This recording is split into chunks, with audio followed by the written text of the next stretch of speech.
שלום וערב טוב לכולם, אני ממש שמחה ונרגשת להמשיך את שרשרת קפיטליזם קשור במסגרת ניהול משאבי אנוש, מיזם מרתק ומעניין של סיפורי השפעה והשראה של סטורי 555. אני אציג את עצמי, אני חגית רטנר, סמנכ"ל משאבי אנוש בחברה טכנולוגית, יועצת קריירה והכוונה בתעסוקה, מומחית בתחום הגיוס ומציאת עבודה.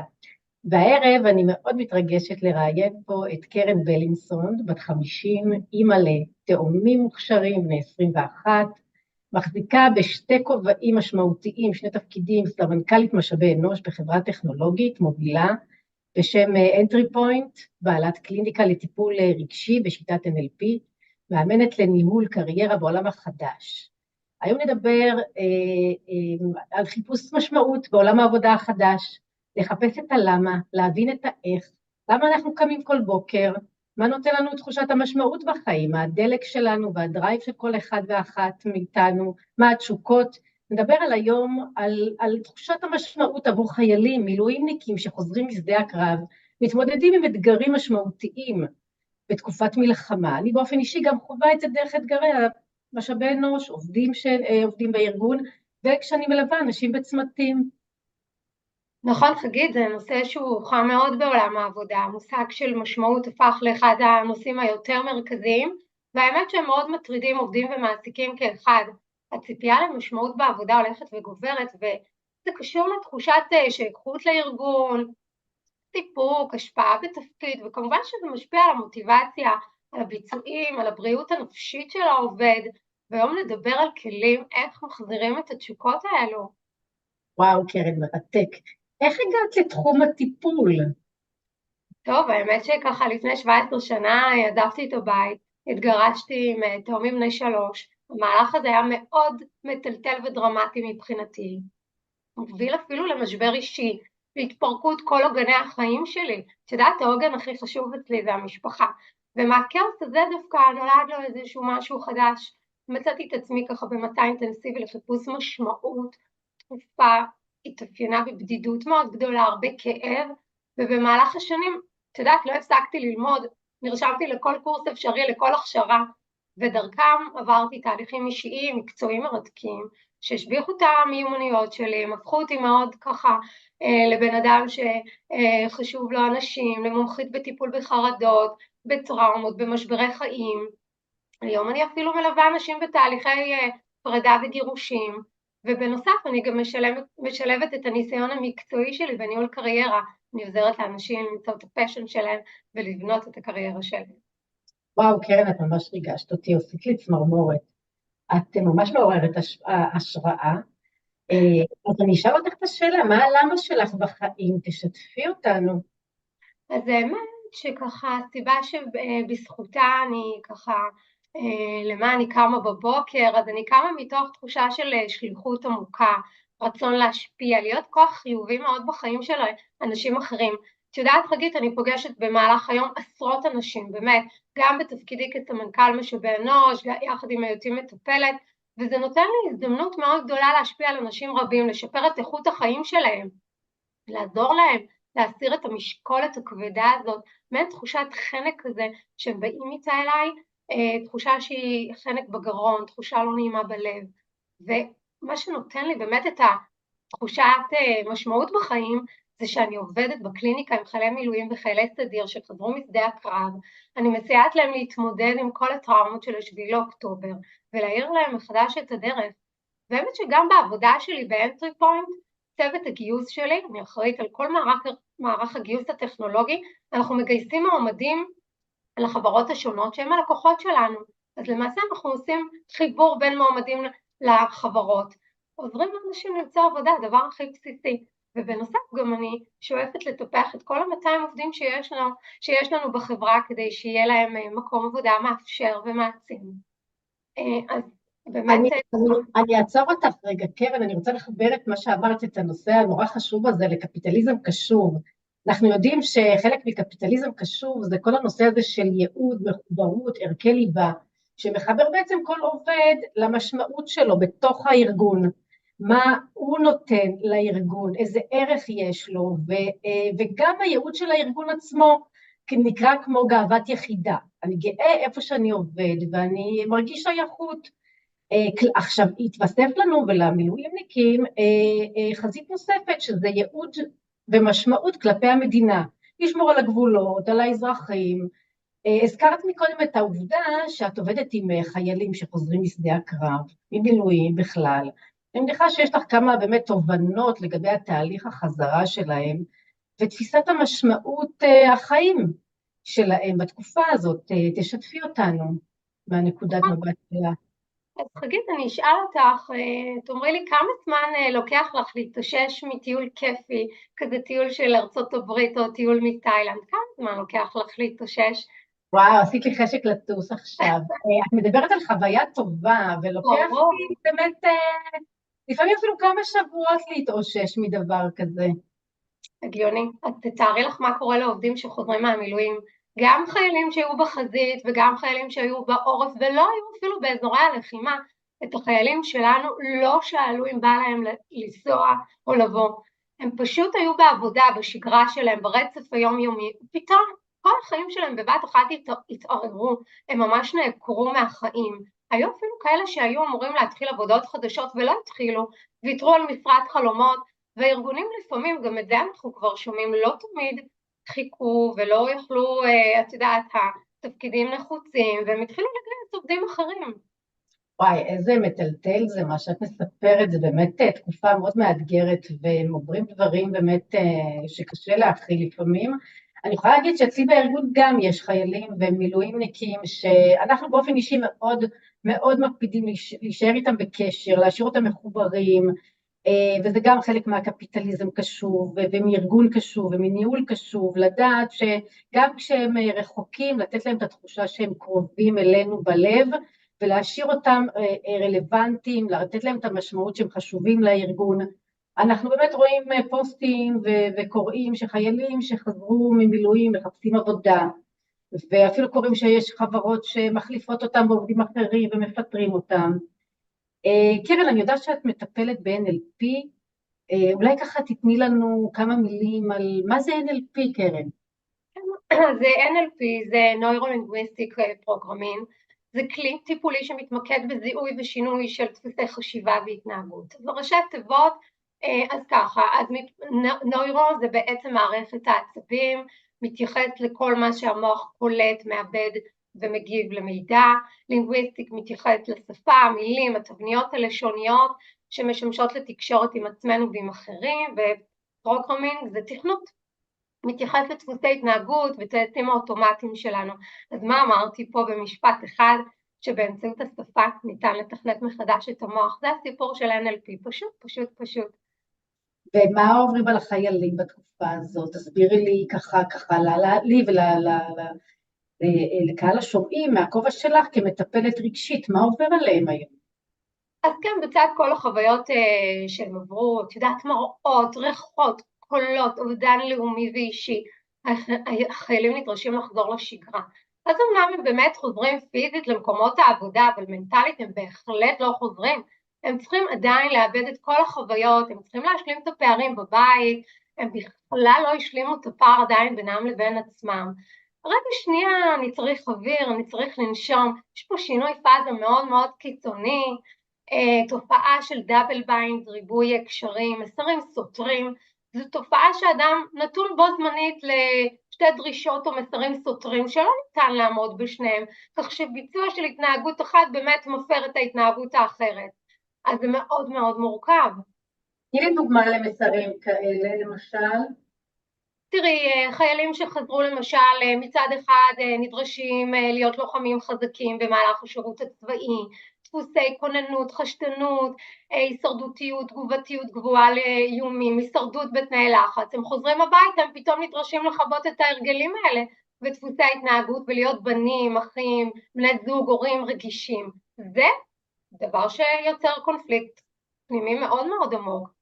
יש עוד קונפליקט ככה מאוד נפוץ שמאוד מדובר אפילו בתקשורת, החייל מגיע, יש את דרישות המעסיק לעמוד בלוחות זמנים ולהשקיע פתאום ככה המון המון שעות, ומצד שני בבית מצפים שיחזרו מהם, גם יחזרו הביתה מוקדם, לטפל בילדים, ובטח לאור העובדה שבנות הזוג ויתרו לתקופה זמנית על הקריירה, אז זה דבר שמאוד יוצר מתח נפשי וגורם להחרפה לפעמים של תסמיני פוסט-טראומה ולתופעה של הימנעות וחוסר אונים. מה זה פוסט-טראומה? דיברת על זה, כולם מדברים על זה בעצם, לפעמים אומרים שאנחנו עם בטראומה, מה ההגדרה של פוסט-טראומה? מה זה אומר בעצם? המונח מתאר באמת מצב רגשי שלילי שהוא מתפתח לאחר החשיפה לאירוע טראומטי, במיוחד אירוע שיש בו איום על החיים או על השלמות הגופנית שלנו, והתסמינים מתפתחים אחרי האירוע. אירועים טראומטיים יכולים להיות מלחמה, אונס, אסון טבע, תאונה קשה, עדות אפילו לפציעה של אדם, חשיפה יכולה להיות גם במישרין או על ידי שמיעה של האירוע ממקור ראשון, אתה לא חייב להיות נוכח, ואז המוח שלך ככה בוחר להגיב בשלושת המצבים fight, flight ו-freeze, תגובה של עצבנות וכעס, בריחה, הימנעות משיחה לחוויות, מכל מקום שמזכיר לך את הטראומה באיזושהי צורה, תגובה של קיפאון, מתקשים להגיב לפעול, תקיעות וחוסר ריכוז בביצוע של כל מטלות היום יום שלהם. ואיך כל זה משפיע, קרן, על היום יום של החיילים כשהם חוזרים למקום העבודה שלהם? כן, אז תראי, במצב של סטרס גבוה חלה ירידה מאוד מאוד דרסטית בפעילויות הקוגניטיביות הגבוהות של המוח, ברמת הסרוטונין שהוא הורמון שאחראי על השמחה ועל המצב רוח, הוא אחראי על תחושת המסוגלות, על הערך העצמי. הירידה בהורמון הזה גורמת לדיכאון, לחוסר יכולת, לירידה בתשוקה ובעניין, ותחושה של פקפוק עצמי מאוד מאוד גדול. ואת יודעת, זה פוגע גם באיכות השינה. קורטיזול, הורמון הסטרס, נשאר גבוה ביום, בלילה, רמות קורטיזול גבוהות גורמות למחשבות טורדניות וקשיי שינה, כולל נדודי שינה, התעוררויות מרובות, ואת יודעת, עצם זה שאדם לא מצליח לישון, זה כשלעצמו מעורר סטרס. עוד שעה אני צריך לקום ועוד לא נרדמתי, זה מוביל לירידה בביצועים, עובדים מגיעים עייפים מאוד למקום העבודה, הם נרדמים בחדרי ישיבות. ואת יודעת, חגית, בדיקה של איכות השינה של עובדים עשויה להצביע לביצועים, כי סטרס ושינה קשורים בקשר ישיר ליכולת התפקוד היומיומית.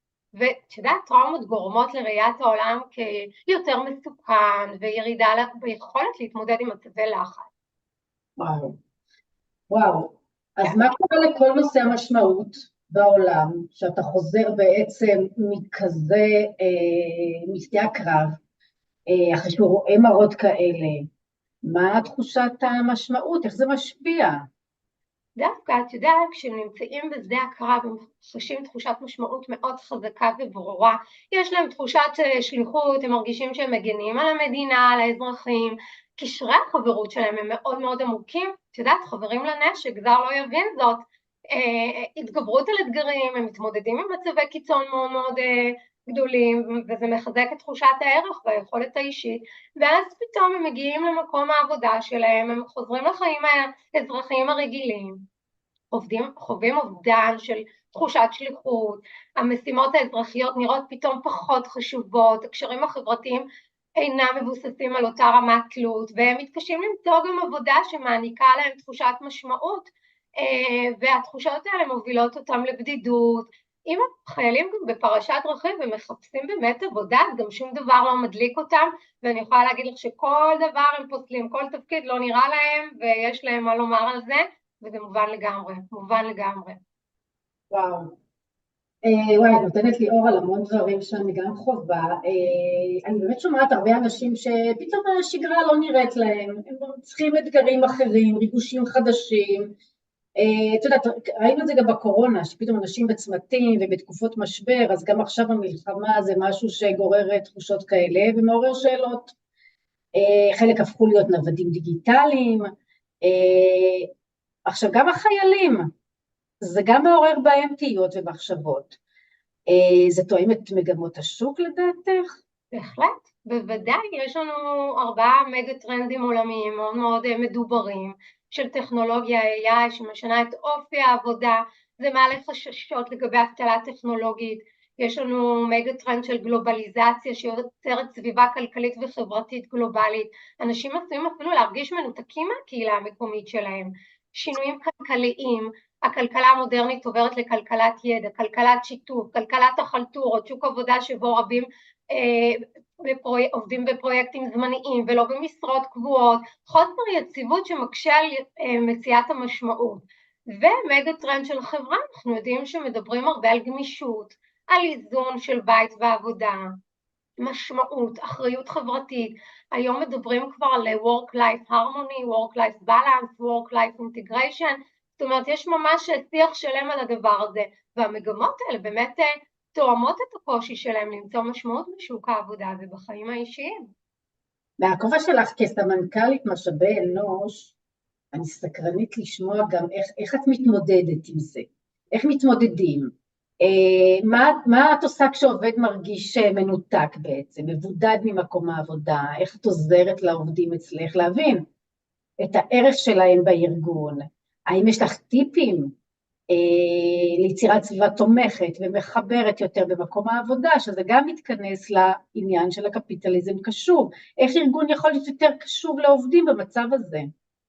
באמת יש מספר כלים, אחד הכלים זה באמת ככה בראש ובראשונה להרבות בשיחות אישיות, אפקטיביות, עם הרבה הקשבה, צריך באמת לזכור שיש לנו שתי אוזניים ופה אחד, וצריך להתייחס ככה, להשתמש בהם ביחס הנכון, לבנות רפור ותקשורת אמפתית של מנהלים. רפור, מה זה המושג הזה? תסבירי. כן, רפור זוכים לי ברמה הלא מודעת. אדם שאני אוהבת, ידע, יש לי ישר קליק איתו.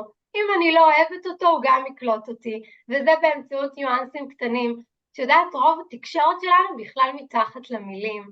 ידוע כי ישנם נוירונים במוח, נוירוני מראה, שתפקידם לזהות את הדומה לנו בכל מי שניצב לפנינו, וגם לחכות אותו בחלק מן המקרים. זה צורך הישרדותי פרופר, כן? שככל שמישהו דומה לי הוא בטוח עבורי, וככל שמישהו שונה ממני הוא מסוכן לי. כמו שבט, את יודעת, אם יש להם את אותם פסים הם מאותו שבט, ואם לא, אז צריך להיזהר, זה מסוכן. אז במוח יש לי מנגנון של שיקוף של התנהגות האחר. אנשים שמסתדרים טוב עם אנשים נוטים לבצע בעצם שלא במודע, התאמה של עצמם אל האחר. זו כימיה. כימיה מתרחשת כאשר שני אנשים חושבים, מתנהגים באופן דומה. אם כן, את יכולה להבין שבכדי ליצור כימיה עם אנשים, כל מה שעלינו לעשות הוא להיראות, לחשוב ולפעול כמותם. אבל מה לעשות, חגית, למרבה הצער, אנחנו ככל הנראה לא נראה בדיוק אותו דבר כמו רוב האנשים. סביר להניח שאנחנו גם לא נחשוב אותו דבר ונהיה חלוקים על כל מיני נושאים. אנחנו בהחלט לא פועלים כמו כולם. אנחנו אנשים ייחודיים. כן, תראי, כמו שאני מבינה ממך, זה משהו שאפשר לרכוש אותו, אם זה בעבודה, אם זה בחיים האישיים. אני יכולה לשמוע הרבה עובדים שאומרים, אני רוצה לעזוב את מקום העבודה כי אני לא מסתדר עם המנהל. או המנהל יגיד, אני לא מסתדר עם הבוס שלי, ואתה יודע, וכן הלאה וכן הלאה. זאת אומרת, אני מבינה שזה משהו שאפשר לייצר ולבנות ולרכוש כלי ניהולי בבית, בעבודה, שיעזור לנו לחבר אותנו לאנשים, ולשמור על יחסים טובים. איך עושים את זה? איך בונים רפור? כן, אז כבר ההמלצה, כבר אחרי השידור אפשר לנסות עם בני המשפחות שלכם ובעבודה, עם הבוס או עם מישהו שאתם פחות דווקא מסתדרים, זה האתגר הכי גדול. אז ראשית יש להתכוונן לכך, זו החלטה שאני מקבל שאני רוצה להשיג תקשורת טובה עם אדם מסוים, אני מצהירה בפניי שאני מעוניינת בפני עצמי, וכשיש הצהרה כזאת, כל החושים שלי מחודדים. יצירת קשר עין, כמובן שצריך גם לא להגזים עם זה כי זה תלוי תרבות, צריך להביט בעיניים, צריך לשים לב שלפעמים אם מסתכלים יותר מדי זה יכול לשבור רפור, זה יכול לסמן איזושהי סכנה, אז לשים לב לזה. שימוש בשם הפרטי זה המילה הכי חשובה, זה יוצר קשר אינטימי, רפור מבוסס הרי על מוכרות, השם הפרטי שלי מוכר לי מרגע הלידה. התאמת שפת הגוף, את יודעת, בגדול זה חיקוי שפת הגוף והתנועות של האחר, אבל לא בצורה של קוף אחרי בן אדם, אלא בצורה נעימה יותר. אפשר גם לחקות את התנועות של אדם גם אם זה קרוב, כי המוח יזהה את זה, לשים לב למנח הידיים שלו ולהתאים את מנח הידיים שלך לשלו, איך הרגליים שלו, איך הוא יושב, אם הוא זקוף, האם הוא יושב ככה מכופף, להתאים את טון הדיבור, את קצב הדיבור, את הנשימות, את עוצמת הדיבור. יש אנשים שמדברים מאוד מאוד לאט, אז גם לדבר לאט בהתאם לקצב ולטון שלהם. לעשות חזרה על משפטים, אם מישהו אומר היה לי כיף, אז לא לומר לו אני מבינה שהיה לך טוב, אלא לומר בדיוק אני מבינה שהיה לך כיף, להשתמש בדיוק באותו משפט אחד לאחד. אז כשמנהל משוחח עם עובד הוא צריך לבסס בראש ובראשונה את הרפור, ואז לרתום אותו להמשך עבודה, כי באמת אנחנו מדברים הרבה עם העובדים שלנו, לא נראה לי שיש מנהל שלא מדבר, אבל השיחות צריכות להיות אפקטיביות.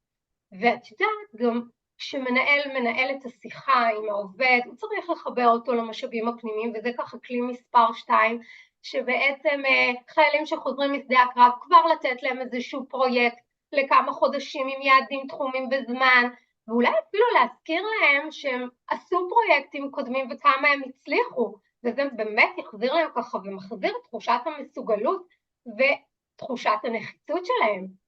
כלי נוסף, יש עובדים שממש רוצים לעבוד תוך כדי המילואים, לוקחים את הלפטופ שלהם, באמת. אז אנו כמעסיקים צריכים לעודד את הנושא הזה כדי להשאיר אותם מחוברים. המסר, אתה רחוק פיזית, אבל אתה קרוב אלינו. ואני יכולה לשתף שהשנה הזאת בחברת אנטרי פוינט, החברה בה אני עובדת, עשינו תהליך מאוד מאוד יצירתי ומקורי של כל הנושא של הערכות עובדים. הבנו שלא רק העובדים שהיו בשדה הקרב חווים את הקושי, אלא כל מעגל מסביב. השנה הזאת הכללנו את התהליך הערכת עובדים. לקחנו מין מעגל כזה שמחולק ל8 כישורים קריטיים. כל כישור קריטי, כל מנהל רשם את הכישורים הקריטיים לתפקיד, ונתנו לעובדים לדרג מ-0 עד 10, כמה הם חושבים שהם מצליחים באמת להביא את עצמם לידי ביטוי באותו קישור קריטי. המנהל גם דירג את המעגל, ואז נפגשו המנהל והעובד לשיחת קפה, לבדוק, לעשות השוואה בין המעגל שהעובד מילא לבין המעגל שהעובד מילא, וזו הייתה שיחה פתוחה עם המון רפור והצבת יעדים לחצי שנה הקרובה, ובאמת למעשה במקום להפוך את התהליך הזה לכבד ומעיב וליום הורים למבוגרים, הפכנו את זה לחוויה כיפית. אז זה טיפ מאוד גדול שאני יכולה ממני אליכם. וואו, מקסים, איזה טיפ. תקשיב, אני חייבת לעצור רגע ולעשות איזה סיכום קצר של העצות זהב שאת נתת פה, איך לעזור לייצר משמעות ומחוברות של עובדים או חיילים שחוזרים לעבודה ובכלל. אז אמרת בעצם ליצור הקשבה, שיחות אישיות, להתעניין בכנות, באמת, להשתמש ברפור, מושג מקסים, כימיה בין אישית לחיבור בין אנשים, לייצר את הקשר עין, להשתמש בשמו הפרטי, כולם אוהבים לשמוע את השם שלהם, זה יוצר את הקשב, התאמת שפת גוף, ליצירת קרבה בעצם, אמרת גם חיבור למשאבים הפנימיים, לתת להם אחריות, להרגיש את השייכות הזאת, ועידוד מחוברות. עובדים במילואים צריכים לחזור להיות מחוברים גם לארגון, להשאיר אותם מחוברים, לא שיהיו בנתק, לתת תחושה של משמעות גם כשהם לא נמצאים, לא לשכוח אותם, הם עושים תפקיד מאוד משמעותי, לתת להם תחושה שהם חשובים בכל הזירות, פשוט לחשוב עליהם, לתת להם תחושה שהם באמת קרובים גם כשהם רחוקים פיזית. עכשיו קרן, מהכובע שלך כמטפלת רגשית, איך את עוזרת לאנשים, לחיילים בקליניקה שלך? אז בראש ובראשונה אנחנו, מכיוון שאני מטפלת NLP, אני עובדת עם פרוטוקולי טראומות, אני מתמחה בזה, אנחנו בעצם בקליניקה מנתקים בין האירועים לבין הרגשות הקשים, ואז המונחים חשים הקלה מאוד משמעותית. אני מנקה איתם גם רגשות קשים כמו אשמה, אשמת השורד, פחד, כעס, ואיך תוך כמה זמן הם מרגישים את הקלה? האמת שזה כמו מטה קסמים, פרוטוקולי ה-NLP עובדים מהר מאוד, תוך מספר מצומצם של מפגשים, זה הרעיון של השיטה הזאת, שזה שיטה לטווח קצר. ואני גם עובדת איתם על שינוי דפוסי חשיבה, שליליים, החזרה של תחושת חיבור, יש המון מונחים שחווים תחושת ניתוק אדירה, כחלק מהמנגנון הגנה שתת המודע שלהם ייצר להם, במקום לסבול, הוא פשוט לא מרגיש טוב. אממה, זה עובד לשני צדדים, הם גם לא חווים הנאות, הם לא חווים שום דבר. אז ביחד אני עובדת איתם על חיזוק הכוחות הפנימיים, המשאבים, וזה כולל גם זיהוי של רגעי הצלחה, תחושת חוזק, עוגנים, הטמעה של עוגנים חיוביים. ואחרי שאני מרגישה שככה ניקיתי איתם את הקרקע, אני ממשיכה להצבת מטרות לטווח קצר, מטרות ריאליות, ברורות, עם תוכנית פעולה. אני עובדת איתם על מונח שנקרא איקיגאי, שזה באמת מונח יפני, שמתאר את המשמעות והייעוד בחיים. אנחנו עושים איזשהו שיח על מעגלים, על מעגל של מה אתה אוהב לעשות, ממה אתה נהנה, ואפשר לעשות את זה אגב גם במקומות העבודה, לעודד את העובד להיזכר ברגעים בהם הוא חש מאושר ומסופק, זה לא רק בקליניקה, במה אתה טוב, איזה כישורים אתה מצטיין בהם, אפשר להשתמש גם במודל שאלון החוזקות של גלופ, מה העולם צריך, דברים שאני עושה שעוזרים לאחרים או תורמים לחברה, זיהוי הצרכים החברתיים בחברות, אפשר לעודד את העובד, לחשוב על תחומים בהם הוא יכול לתרום לצוות, לארגון, לצוות אחר, למצוא דרכים לשלב את התרומה שלו, ומעגל נוסף של מה אני מקבל עליו תגמול, דברים שאני יכול לקבל עליהם איזשהו תגמול, ושיכולים להפוך להיות מקור פרנסה פוטנציאלי, ובאמת לעזור לעובד למצוא דרכים לקבל את זה, והאמת שהנקודה שבה כל ארבעת המעגלים חופפים ומתממשקים, זה המקום שבו מתקיימים יחדיו כל המרכיבים שאנחנו צריכים בשביל לייצר את התשוקה הזאת, אהבה, כישרון, צורך, תגמול, זה המקום שבו אדם מוצא את המשמעות והייעוד האמיתי שלו בחיים. וואו, תקשיבי, עוד מושג מדהים שלמדנו היום, איקיגאי, איזה מושג מקסים. אז שאלה לסיום, תגלי לנו אולי מה האיקיגאי שלך? אז נראה לי שכבר אפשר להבין את זה, שהאיקיגאי שלי זה לשלב בין עסקים ורגש, כי לא תמיד השילובים האלה הם כל כך ברורים מאליו, אז לעשות שילוב בין עסקים ורגש זה מסביר מאוד את העיסוק שלי, ושני כובעים כל כך משמעותיים בחייהם של אנשים, ובמיוחד בחיים שלי. חגית, אני רוצה להגיד לך תודה שהזמנת אותי. וואי, תודה שהיית פה, אני חייבת לציין שהיה לי עונג גדול לראיין אותך, למדתי פה ממך המון דברים חדשים היום, ולארח אותך במסגרת שרשרת קפיטליזם קשור. אני חגית רטנר, ותודה לכולם שהקשבתם לנו, ונתראה במפגש הבא. תודה רבה.